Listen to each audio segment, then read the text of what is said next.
Ayat-ayat yang menceritakan tentang perdebatan di dalam Al-Quran itu menunjukkan bahwa berdebat itu boleh.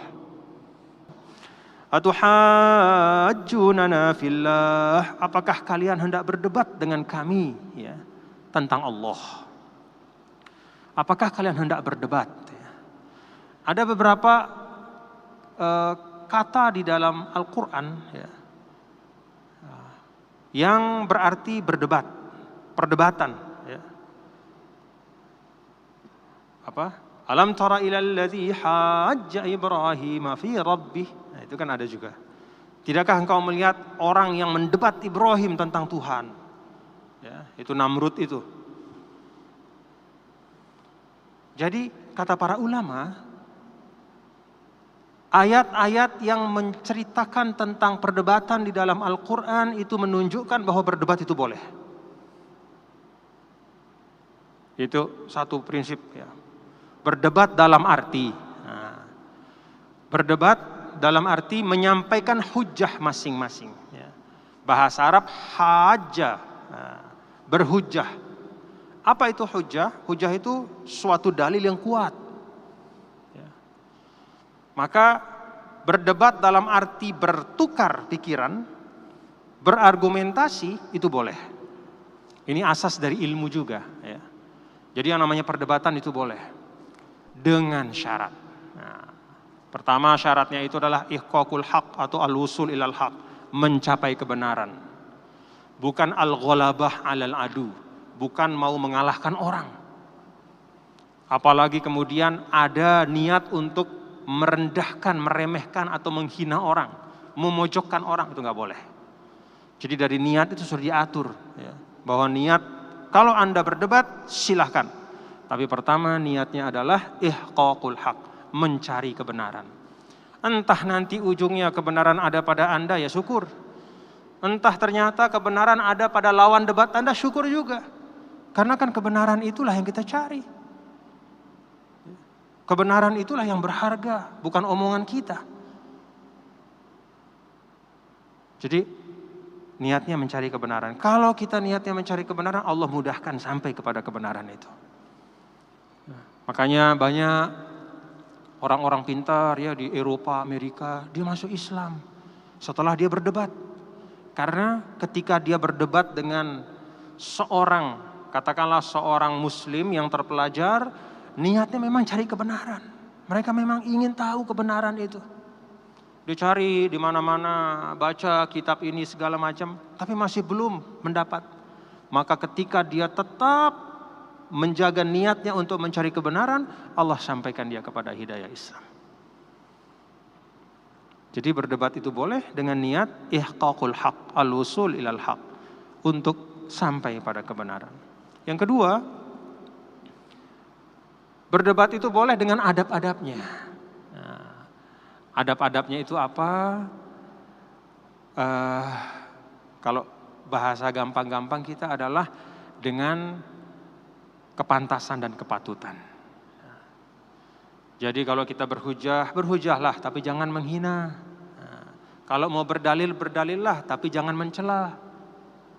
Makanya di dalam ilmu-ilmu Islam itu namanya ilmu adabil bahthi wal munazarah.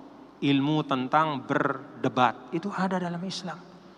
Kalau orang ngomong jangan dipotong, itu adab juga. Ya. Bukan seperti ya mohon maaf kalau kita lihat di TV apa, belum selesai orang ngomong udah potong. Ya. Orang ngomong misalnya apa namanya nadanya levelnya 5, dia naik ke 7. Ya. Jadi main gagah-gagahan, bukan itu.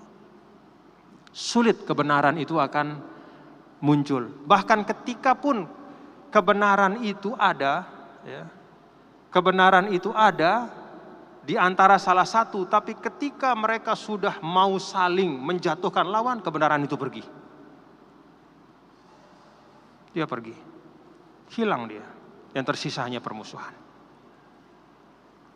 Nah ini yang diajarkan oleh Al-Quran ya. Jadi kalau kita mau berdebat silahkan, tapi siapkan diri dengan ilmu. Niat kita niat cari kebenaran, ya. Mana yang benar, kebenaran itu kita cari, ya. Siapapun yang punya kita syukuri, ya. Lalu kita jaga adab-adabnya. Kemudian yang terakhir, yang ketiga kata para ulama, berdebat itu boleh di dalam hal yang bermanfaat. Dalam hal yang bermanfaat.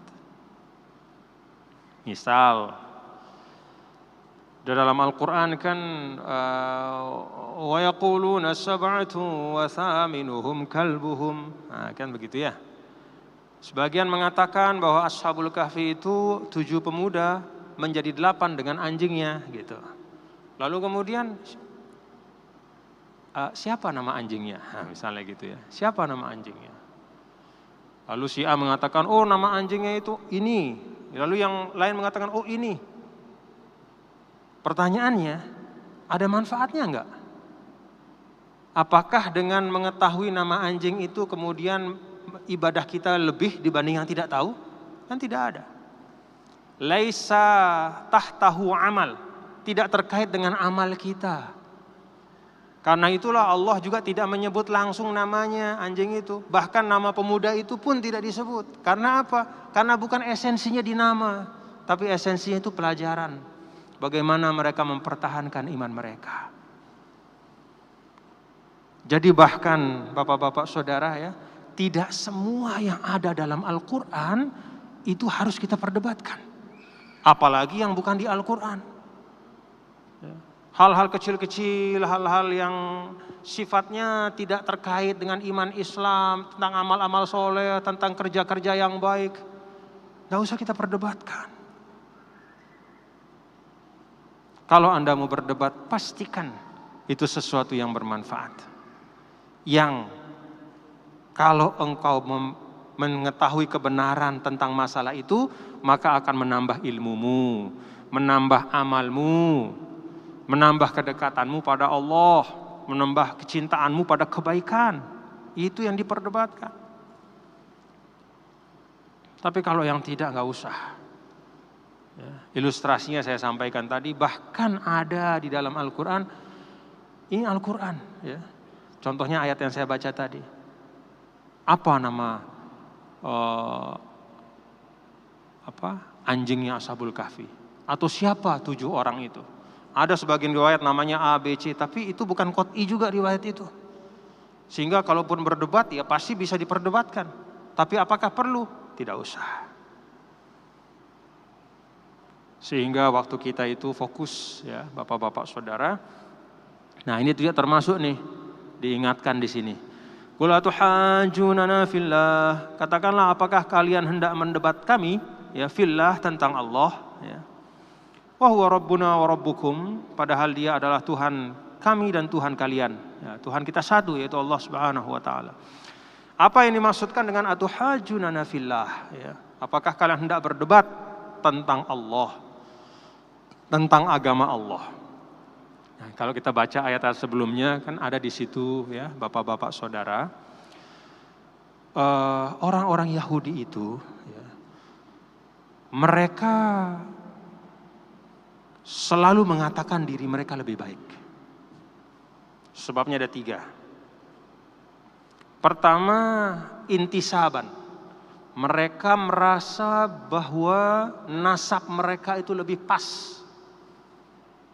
Jadi agama Yahudi, nabi-nabi mereka itu, menurut mereka tuh, kami ini kan memang sudah dari kelompok yang banyak nabinya, kira-kira gitu, nasabnya ya.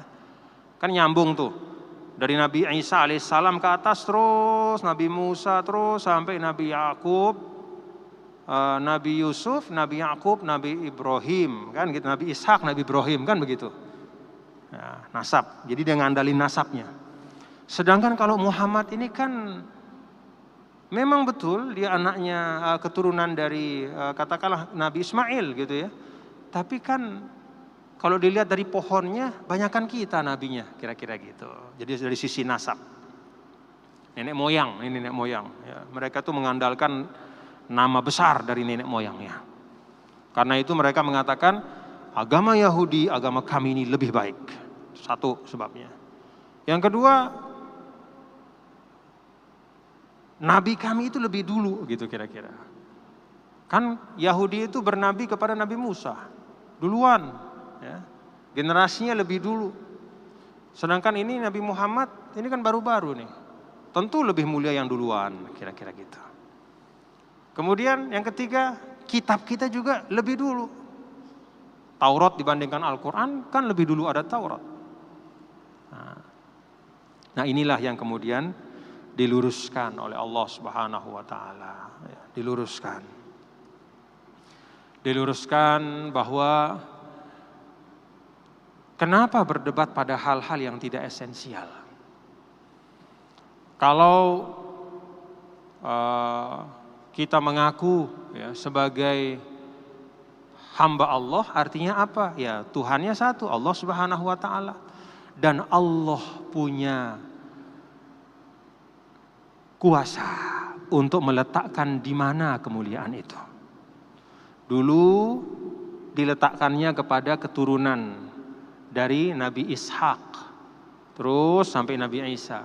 Lalu sekarang Allah sempurnakan agamanya itu dengan meletakkan risalah itu pada keturunan Ismail alaihissalam, yaitu Nabi besar Muhammad sallallahu alaihi wasallam. Kan kalau kita beragama itu artinya kita mengikuti kehendak Allah, bukan mengikuti mau kita. Wa huwa rabbuna wa rabbukum. Allah Subhanahu wa Ta'ala telah menetapkan itu. Walana a'maluna walakum a'malukum. Kemudian Allah Subhanahu wa Ta'ala menyindir, ya dalam tanda kutip lah, bukan menyindir tapi mengingatkan, ya. Lana a'maluna walakum a'malukum.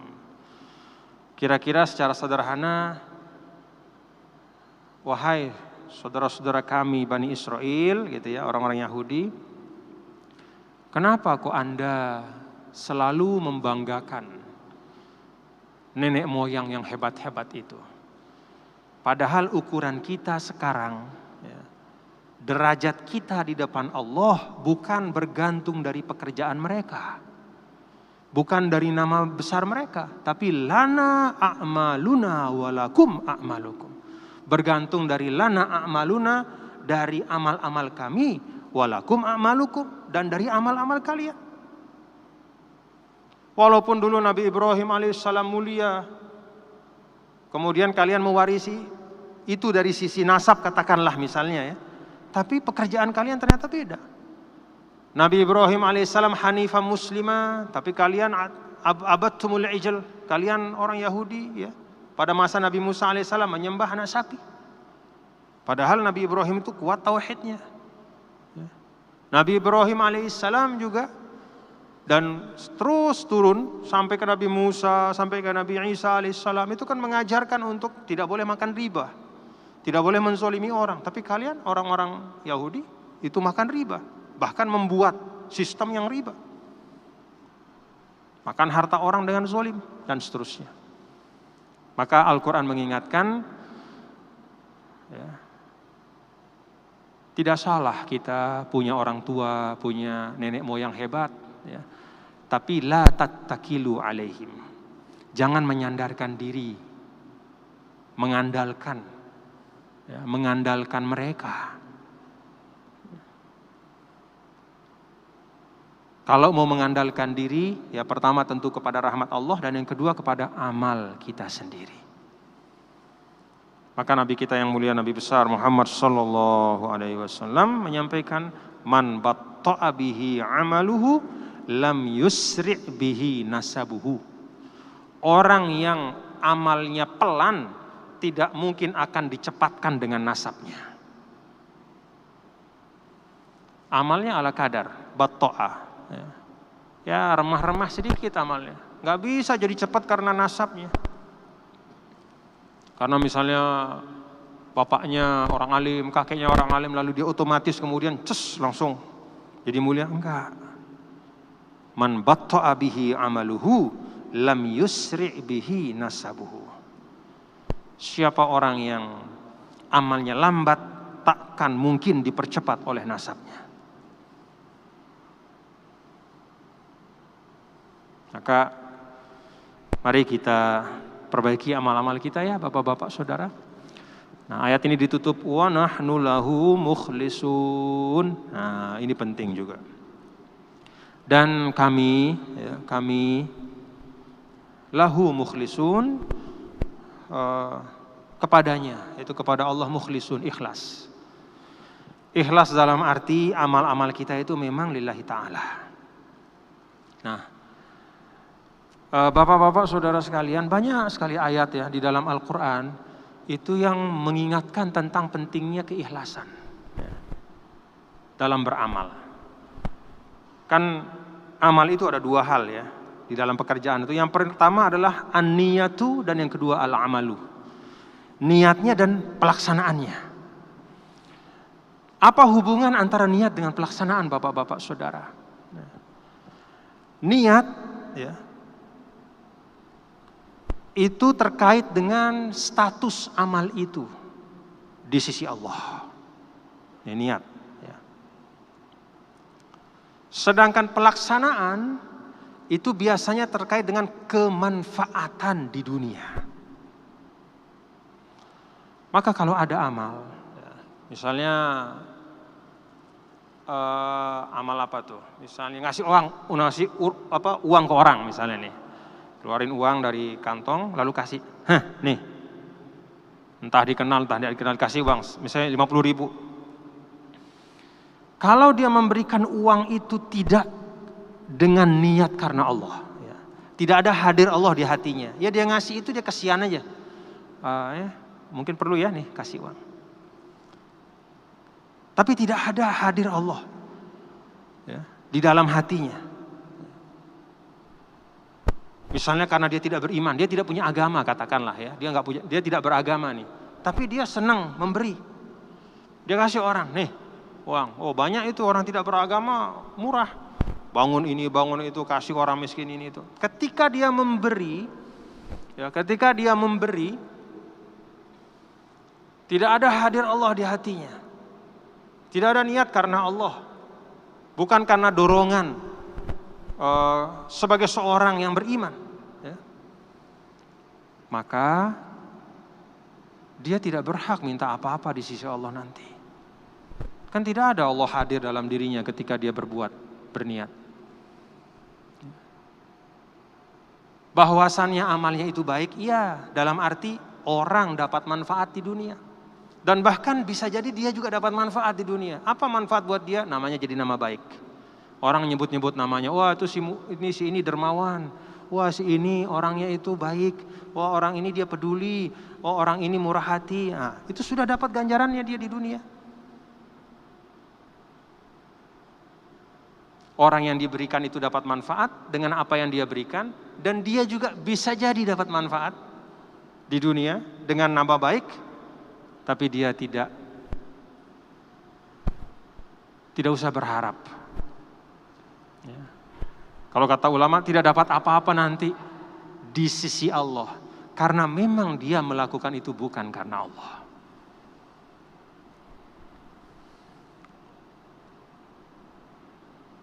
Jadi niat itu bapak-bapak, saudara-saudara ya, itu menentukan kelak.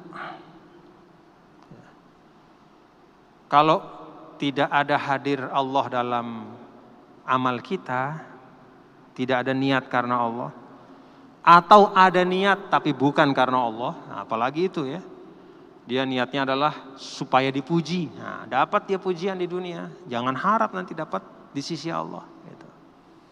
Jadi kalau ada orang bertanya misalnya gini, nih apa namanya Ustadz atau ya, Tuan Guru gimana, kan banyak orang-orang baik tuh. Ya, kan kita baca di koran-koran ya bapak-bapak ya, lihat di TV. Kan banyak orang-orang baik itu dia bukan muslim gitu kan. Dia tidak beriman ya. Orang-orang ateis misalnya ya di mana dia entah di Uni Soviet, di Cina apa, dia ateis, dia tidak kenal agama, dia tidak mengakui ada Tuhan. Tapi kan dia berbuat baik. Dia kasih sedekah, ya dia kasih sumbangan ini itu apa, bagikan uangnya orang miskin, belikan rumah untuk orang miskin segala macam. Ya. Masa dia nanti nggak masuk surga? Kan dia orang baik.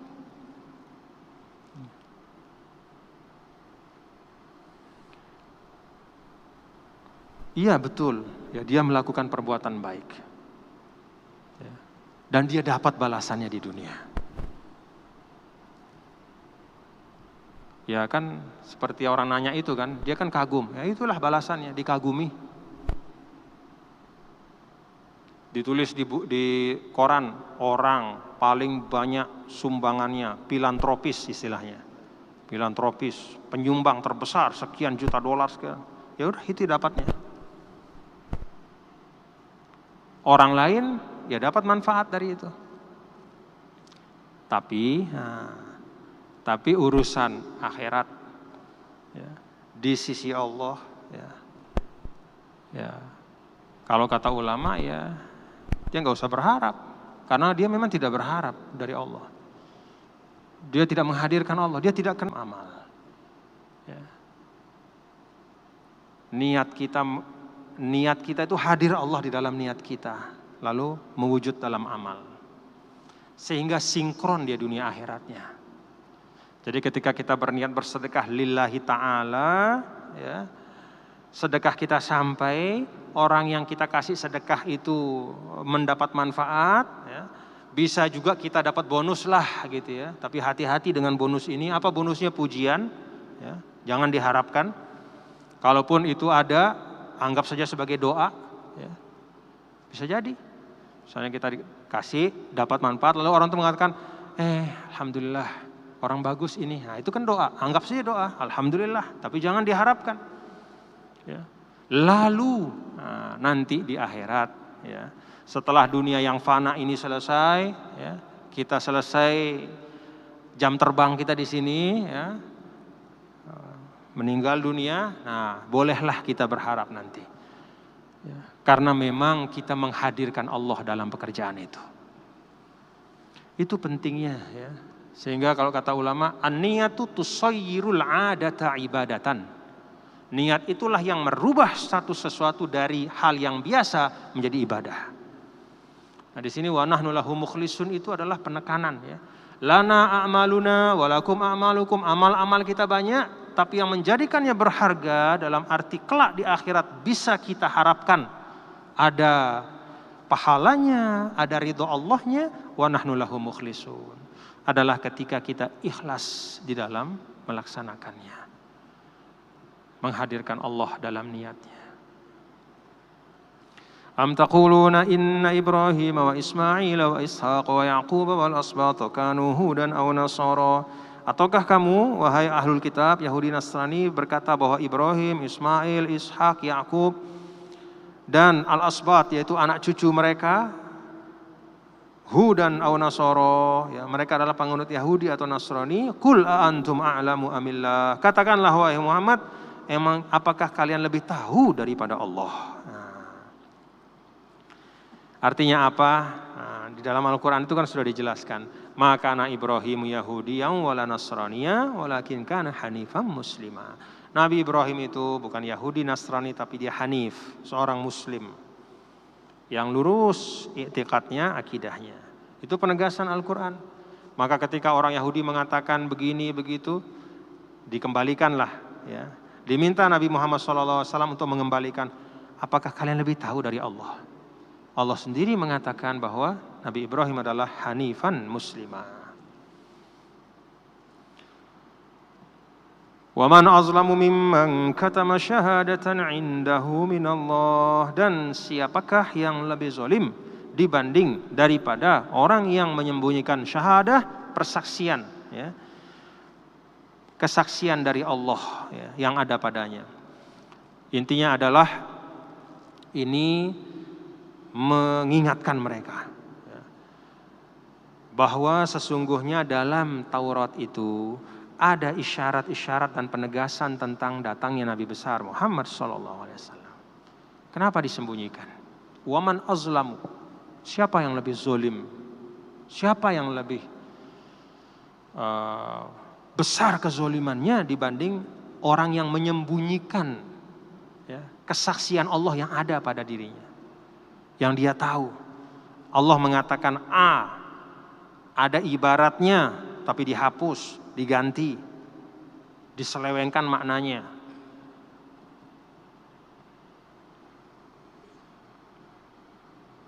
sehingga mereka tidak mau beriman kepada Nabi besar Muhammad sallallahu alaihi wasallam. Wa mallahu bighafilin amma ta'malun. Allah tidaklah lupa, tidaklah lengah dari apa yang kalian kerjakan. Tilka ummatun qad khalat. Itulah umat yang telah lalu. Nah, ummah di situ artinya jamaah ya. Jadi ummah di sini artinya jamaah. Kenapa jamaah itu dikatakan ummah ya? Ummah itu kan dari amma. Amma itu artinya menuju ya, memimpin. Kenapa jamaah dikatakan ummah? Karena yang namanya jamaah itu memang harus ada pemimpinnya. Jadi kalau ada jamaah tapi pemimpinnya nggak jelas, ya tidak jelas siapa yang memimpin, ya apalagi tidak punya pemimpin, nah itu sebenarnya dia bukan umat itu. Maka ketika mengatakan kita sekarang ini kan di Indonesia sering mengatakan, wah kita ini umat Islam, hati-hati. Kata umat Islam artinya apa? Artinya memang kita dipimpin. Yang memimpin siapa? Bisa orang, bisa nilai. Kalau kita sebagai orang Islam tapi tidak terpimpin oleh nilai-nilai Islam, ya kita bukan umat Islam. Dari sisi esensi maknanya ya. Orang Islam, kita ini orang Islam nih banyak. Tapi nilai-nilai Islam itu tidak memimpin kita. Islam mengajak kita berbuat adil, kita zalim. Islam minta kita silaturahim, kita putus. Islam meminta kita untuk menjaga kehormatan orang, kita suka ngumpat. Kan berarti tidak terpimpin kita oleh nilai-nilai Islam. Maka itu bukan umat, karena umat itu dia ada keterpimpinan. Dan yang namanya keterpimpinan itu bukan hanya orang ya. Bisa jadi orang itu tidak ada satu ya, tapi menyebar nilai-nilai Islam itu yang menjadi panduan. Termasuk kita di Indonesia. Kan kita sering, wah kita ini umat Islam, mayoritas umat. Umat itu ada keterpimpinan, konsisten pada nilai-nilai. Kita teriak-teriak umat Islam tapi sukanya misalnya hoax, sukanya ngumpat. Umpatan paling banyak sekarang di Republik ini, orang saling sumpah. Jangan ikut. Segala hal menjadi komoditas untuk saling mengumpat dan saling menjatuhkan. Padahal tadi kita sudah singgung, kalau ada hal yang perlu diselesaikan, masalah yang belum jelas, silahkan menyampaikan argumentasi dengan penuh saling menghormati. Itu kan, itu namanya berdebat yang Islami. Kalau ada perdebatan di tengah umat Islam, ya harus dengan cara-cara yang Islami. Kita ngaku umat Islam, tapi kalau berdebat caranya itu sudah kayak isi kebun binatang. Ya. Saling cakar, saling hujat, saling umpat, teriak, banting ini, banting itu. Wah, segala, ya Allah ya Karim. Makanya saya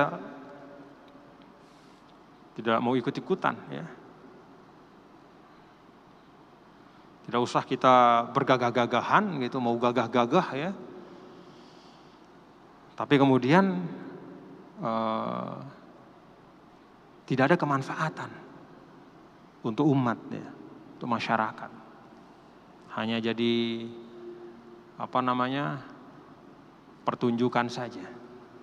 Akhirnya bukan lebih akur, akhirnya lebih saling membenci. Nauzubillah. Tilka ummatun qad khalat. Mereka adalah umat yang telah lalu. Nah, maksudnya nabi-nabi itu, nabi-nabi dan kaumnya itu kan sudah selesai ya. Nah, kita sekarang misalnya juga hidup di abad 21 ya.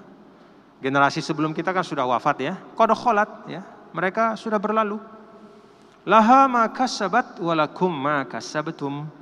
Baginya apa yang telah mereka usahakan. Walakum makasabtum, dan bagi kalian adalah apa yang kalian juga usahakan. Wala tus'aluna amma kanu ya'malun, dan kamu tidak akan diminta pertanggungjawaban amma kanu ya'malun ya, dari apa atau tentang apa yang mereka lakukan. Jadi yang kalian akan ditanya, diminta pertanggungjawaban adalah apa yang kalian lakukan. Karena itu sekali lagi jamaah yang dirahmati Allah ya, ini 3 ayat ini panduan bagi kita ya, untuk merespon, untuk berbicara entah di ruang publik, entah di sekolah, entah di kantor ya. Kita bicara dengan rekan kita punya perbedaan pendapat misalnya satu sama lain. Nah, kita ingat ya, bahwa dalam Islam itu ketika kita berdebat, kita bicara, ya, itu harus berdasarkan ilmu, didasari dengan niat yang baik, ya, mencari kebenaran, kita jaga adab-adabnya, pastikan itu sesuatu yang manfaat. Kalaupun niat kita baik tapi nggak ada manfaatnya, nggak usah ngomong, nggak ada artinya. Ya. Kalau misalnya manfaatnya ada, tapi niat kita mau menjatuhkan orang, jangan juga. Niatnya mencari kebenaran, tapi caranya dengan cara yang tidak ada adab, jangan juga. Itu jadi satu kesatuan. Niatnya mencari kebenaran, diproses dengan adab yang baik, ya, dan sesuatu itu betul adalah sesuatu yang manfaat. Nah, kalau sudah dipastikan 3 itu, silahkan sampaikan argumentasi Anda, bicara. Mau bicara di koran boleh, mau bicara di rumah juga boleh, dari kampus, di mana-mana silahkan. Tapi pastikan, ya, hal-hal tadi supaya